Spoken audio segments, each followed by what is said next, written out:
Welcome to Buckeyes Tomorrow Morning for Thursday, February 6th. I'm your host, Tom Orr. The Texas game in 205 days, the game against Michigan in 296 days. If you're planning your next event, make it unforgettable with Grateful Griddle, Columbus's favorite food truck, serving up smash burgers, gourmet sandwiches, and good vibes. Book your catering today at GratefulGriddleOH.com.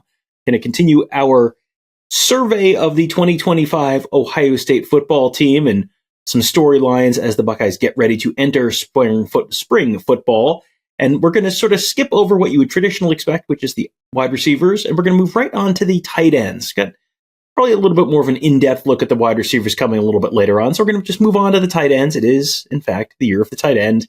So we're going to be doing it with the co-commissioner of the Year of the Tight End Committee, Tony Gerdeman of BuckeyeHuddle.com. Tony, this is a year where we're talking about a whole bunch of transfers, a whole bunch of departures in the tight end room, very deep tight end unit, but some new faces there. The first face is going to be Max Klare. He was a transfer from Purdue, 51 catches, 685 yards, 4 touchdowns. He's got 2 more seasons left of eligibility with the Buckeyes. He feels like the tight end conversation sort of starts with the new guy.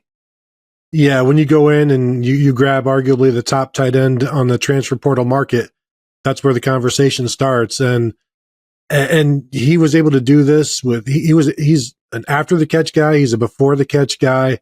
I was watching some watching the Purdue Illinois game, in fact, yesterday, which was an overtime 50-43 something or other. And so they have him lined up everywhere. He'll line up at tight end. He'll line up, kind of as an H-back in the backfield. He'll even line up out wide in front of, and then he's stacked with the receiver behind him. So he'll kind of run some interference on some wide screens or just run routes. So they do a lot of different things with him, but he catches the ball.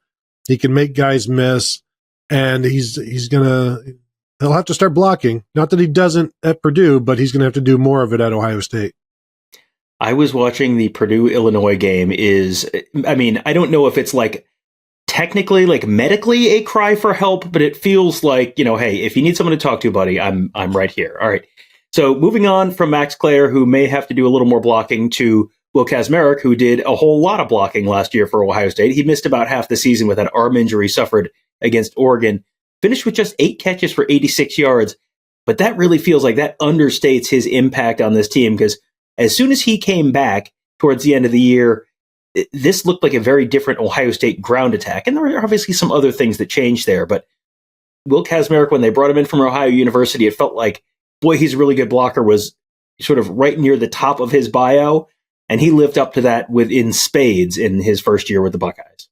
Yeah, they clearly went to Ohio to get him to come in and be that second tight end, be that blocker. And he did that. And you're right.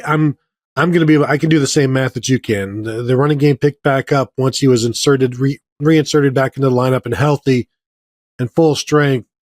And I don't think that was an entire coincidence. So now you have him as kind of in the same role he had this past season, where Max Klare is the receiver of the two and Will Kacmarek is the blocker of the two. But as we saw at Ohio, his 2 seasons on the field at Ohio, he had over 20 catches each season.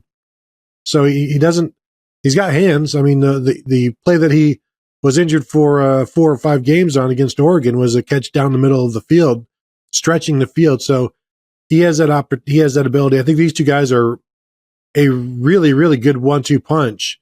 And as we'll go on, it's not just these two guys, but I think together they complement each other very, very well. They definitely do. It does feel like G. Scott, of course, gone now. He is out of eligibility. So Max Klare is going to be playing the role of G. Scott, and Will Kacmarek is probably going to be playing the role of Will Kacmarek next year. And Patrick Gurd also is gone. He transferred to Cincinnati. So if you go down the list of most snaps at tight end last year, I think a lot of people are going to expect, okay, the next name they're going to say is Jelani Thurman. But he wasn't. But because Bennett Christian got more snaps than Jelani Thurman last year, and Bennett Christian is another guy who it feels like probably got more play last year than you would have expected, more snaps for him last season. And he seemed like he was, when they went into that 3 tight end sets, and he, even in the national championship game, he was in there. He feels like he took on a bigger role last season, and that's probably only going to continue to grow this year. Yeah, and you look to start the season, he was behind Jelani Thurman. And then about 4 games into it, he kind of took over that spot as the number 3 tight end and kept it and continued to play. And maybe a forgotten guy, I know at least forgotten by me, because when we talked about the tight ends on either this show or Buckeye Weekly last week, I'm naming all of these tight ends, and you're like, and Bennett Christian. I'm like, oh yes, also Bennett Christian. Like there's a lot of guys here. And the way that he had to sit out last year, but continued to prepare and get ready for this year, was behind a bunch of people this year, but continued to prepare and get ready to play, and then was called upon. And we saw him out there quite a bit. And, he's effective. And I guess you have to really, really, I'd say relentless based on the way he has just not given up. So I think that's a quality that you want from your tight end, even though like his relentlessness was kind of an intangible thing that turned into a tangible thing on the field. And then next up is Jelani Thurman, who is someone who I think people expected this immediate impact from him. Just he's kind of a freakish athlete, and it's easy to dream on him. But there's been a lot of kind of dreaming and not as much doing from him over the first couple of years of his career. He's someone who you have seen these flashes, and he's had these really impactful plays. He had that juggling first down against Penn State, for example, on a 4th and 1 or whatever that play was. But it hasn't been super consistent from him. And you wonder now, okay, this is year 3 for Jelani Thurman, and the path to the playing field is, I mean, if anything, it's gotten a little more muddied with the addition of Max Klare. So this feels like, for a guy entering his 3rd year, this feels like this is potentially a really big spring for him. Yeah, very, very big spring for him. And we've seen him in big spots on the offense, on the goal line as well. And they have been able to use him, but it's a very, very deep room. And, you look at him and he could be the best of all worlds. Like he's big, he's athletic. He's like, if you just put it all together, and that's kind of been the story of his career so far at Ohio State, all 2 years of it, I think at this point. He started the bowl game against Missouri as a true freshman, played the first 2 snaps in that game, and then didn't play the rest of the game. But he does have a start under his belt, one of the many tight ends now at Ohio State who does. And yet, you're right, you're kind of left wanting. But it's like, we also need to remember that this is a developmental position. And how often are we, 3 years into a career for a guy at tight end thinking, well, if it doesn't happen now, it's never going to happen. It's like, really, that's not the case. This past season was Bennett Christian's 3rd year, and this is the first opportunity or first, real thing that we've seen from him. I know Cade Stover changed positions, but even, his 3rd year as a tight end, it was still, what wasn't all that his 3rd year on campus. So, we need to maybe give Jelani Thurman a little bit of a break. But the thing is, like, Keenan Bailey, tight ends coach, can't give him a break. He's got to push him. He's got to make him want to be on the field and good enough to get there. And, when Ryan Day talks about him, we've said it before, one of the most, I don't know how to describe it, just cold, not cold, but when Ryan Day talked about the things that Jelani Thurman needs to do, just like straightforward, like he's not doing this, he needs to do this. And then you hear him talk about him afterwards, after that, where it seemed kind of like, boy, he almost like read Jelani Thurman the riot act. He's like, no, he's just, they know he's loaded with all of this potential. And they're not just going to, pussyfoot around it and like, well, he's a good kid and he'll get it. Like they know it's there and they're trying to get it out of him. But when there are so many guys already there and they're having to go into the portal for arguably their top 2 guys, that also tells you that they need to get more out of the guys that are there. Yeah, as you said, it is a developmental position. So, this being his 3rd year, this at some point you expect the light to come on, and hopefully this for him is that year.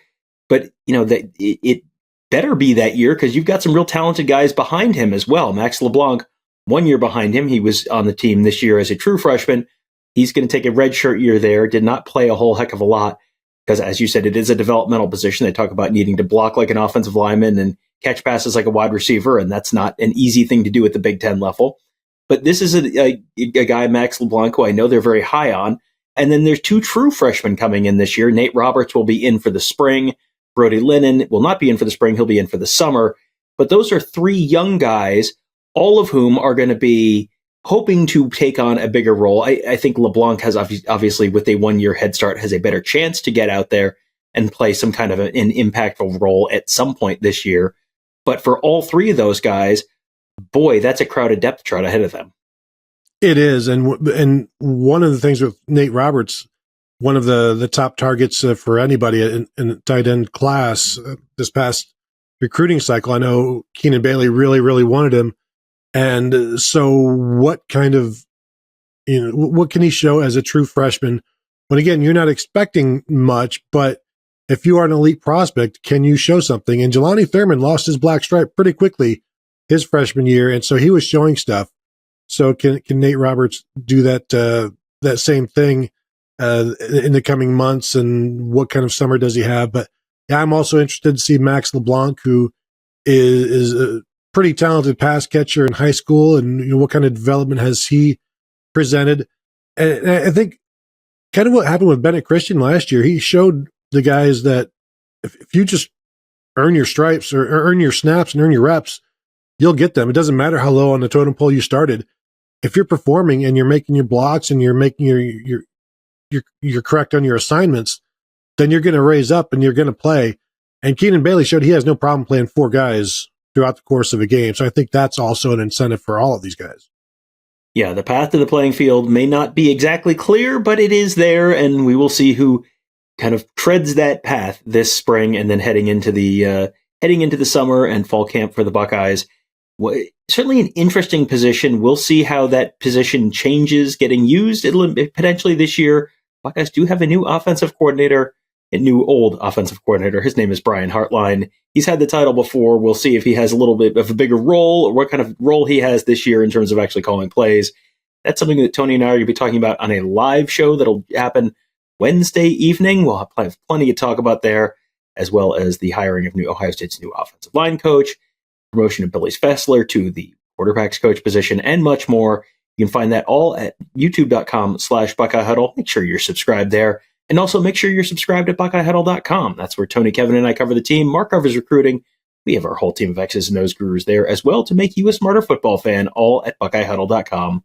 We hope to see you there. That'll do it for today. Thank you guys all for joining us. Have a great day. We'll talk to you tomorrow.